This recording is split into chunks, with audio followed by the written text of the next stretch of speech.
In front of me is INFINIX Smart 8, and today I would like to show you how you can add photos to text message. Begin by tapping on Messages app and selecting or creating a chat. Now click on this plus at the bottom left corner. And if your photos are recent, click on them right away to add them.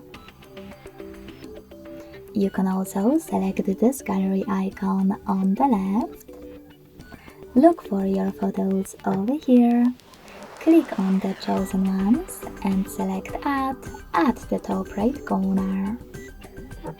You can even click on the same gallery icon. Select Folders at the top and look for your photo over here. To attach it, click on it. Thanks so much for watching. If you enjoyed this video, don't forget to leave a like, comment and subscribe. Bye!